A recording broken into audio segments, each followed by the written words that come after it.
حسن کو شامیوں کے حوالے کرتے ہیں. توجہ فرمائیں.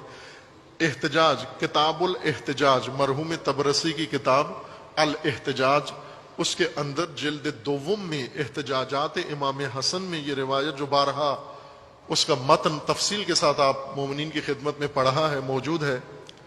آپ رجوع کر سکتے ہیں کتاب کی طرف بھی اور اس گفتگو کی طرف بھی. امام علیہ السلام نے وہاں پر اپنی صلح اور مصالحت کے اسباب بیان کیے. میں نے کیوں معاویہ کے ساتھ صلح کی ہے؟ فرماتے ہیں اس لیے صلح کی ہے کہ دو اغتیال، دو منصوبے، دو پلاننگ میرے سامنے آئی. میں نے دیکھا کہ دو منصوبے ہیں، ایک میرے دشمن کی اور ایک میرے ساتھیوں کی.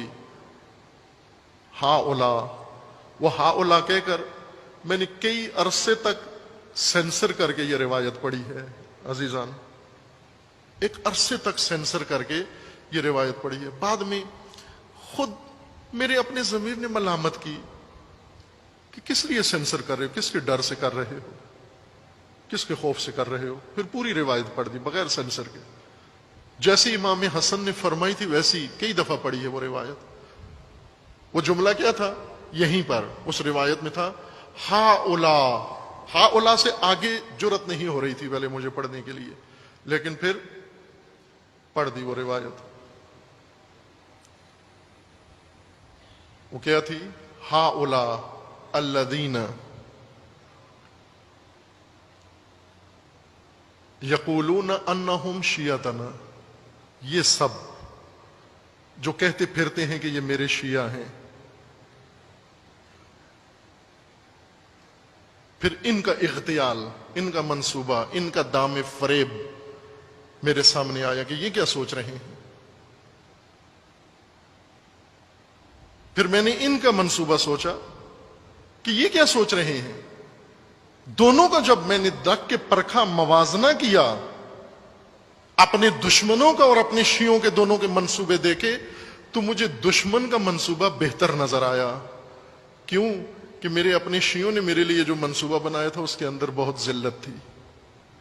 اس لیے میں نے یہ کتاب الاحتجاج میں ہے، کئی دفعہ روایت پڑھی ہے. عزیزان من، وہ کیا منصوبہ تھا کہ ہم امام حسن علیہ السلام کو پکڑ کے، گرفتار کر کے، رسیوں میں باندھ کے شامیوں کے حوالے کر کے معاوضہ لے لیتے ہیں. اس کے بدلے میں غنیمت لے لیتے ہیں، مال غنیمت لیتے تھے، امام فروشی کرتے ہیں. اس سے آگے تو ہمارے پاس اور کوئی راستہ، ہمیں کوئی چیز متاع نہیں ہے بیچنے کے لیے. ہمارے پاس جنگ تو ہونی نہیں ہے، مال غنیمت ملنا نہیں ہے، شام کی طرف سے بھی کوئی ہمیں آفر نہیں ہوئی. آخری اب یہ اپنا لشکر بھی لوگوں نے لوٹ لیا، اس میں بھی کچھ نہیں بچا. آخری متاع ہمارے پاس یہی بچا ہے کہ امام کو دشمن کے حوالے کر کے اس کا معاوضہ لے لیں. یہ کن لوگوں نے کیا؟ یہ تاریخ میں وضاحت کے ساتھ لکھا ہوا ہے. بہت دو ٹوک میں، تاریخ نے سینسر نہیں کیا، وضاحت کے ساتھ لکھا ہوا ہے. آسان ترین کتاب میں آپ کی خدمت میں عرض کرتا ہوں، بہت ساری تاریخ کی ساری کتابوں میں لکھا ہوا ہے.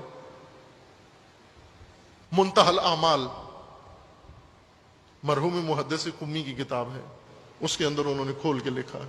البتہ جنہوں نے لکھا ہے ساتھ پھر توجیہ بھی کی ہے، اس کی تعویل بھی کی ہے، اس کو اوپر پردہ ڈالنے کی بھی کوشش کی ہے، لیکن اصل مطلب بھی لکھ دیا، نام بھی لکھ دیا، طبقہ بھی لکھ دیا، گروہ بھی لکھ دیا. وہ کون سے کوفی شیعہ تھے جنہوں نے امام حسین کو فروخت کرنے کا نعوذ باللہ منصوبہ بنایا تھا. امام نے فرمایا جب میں نے یہ دونوں دیکھے تو دشمن کا منصوبہ یہ تھا کہ مجھ سے